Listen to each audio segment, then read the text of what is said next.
Bonjour, je m'appelle Quentin L'Huissier, j'ai 29 ans et je suis animateur radio et reporter terrain pour France Bleu à Paris.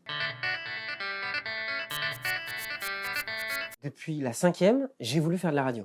Sauf que j'ai vite compris, avec mes difficultés scolaires que j'ai rencontrées à la fin du collège, que ça allait être compliqué. Parce que la conseillère d'orientation m'a dit « Bah ouais, mais il faudrait que tu ailles au moins en général, peut-être faire L, puis journalisme, ou une école de radio, etc. » Donc je m'en étais vite écarté, je me dis « Bon, bah la radio, ce sera peut-être pas pour moi, et tant pis, et c'est pas grave. » J'avais réussi à me faire accepter dans un bac pro commerce, sauf qu'on avait quand même une radio asso dans la ville dans laquelle j'ai grandi, et donc j'ai quand même pu goûter à la radio, et j'ai adoré ça. Mais ce rêve que j'avais au fond de moi, je le trouvais inaccessible.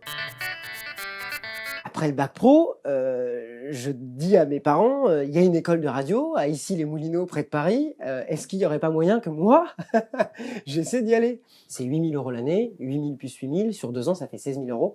Clairement, mon père m'a dit c'est inaccessible. Donc je suis parti en BTS commerce, avec ce regret de me dire, bon, j'ai pas fait l'école de radio, donc encore une fois, on s'était raté. Je suis allé au bout du BTS, major de promo, moi qui venais d'un bac pro où j'avais pas eu mon brevet quand même. Et j'étais très content parce que voilà, bac plus 2 en commerce, ça permettait de partir dans la vie, quoi.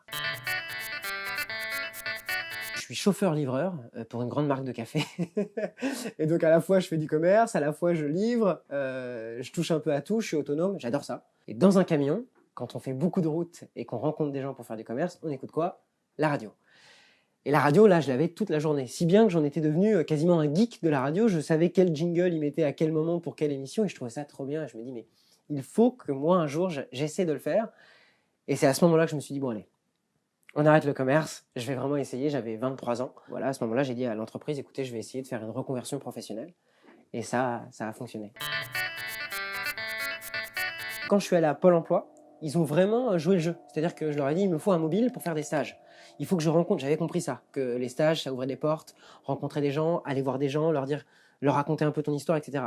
Donc, euh, Pôle emploi m'a trouvé une formation, et l'une des périodes de stage a débouché sur un stage chez France Bleu. Je faisais pas les cafés, mais je montais des stands, j'installais les studios.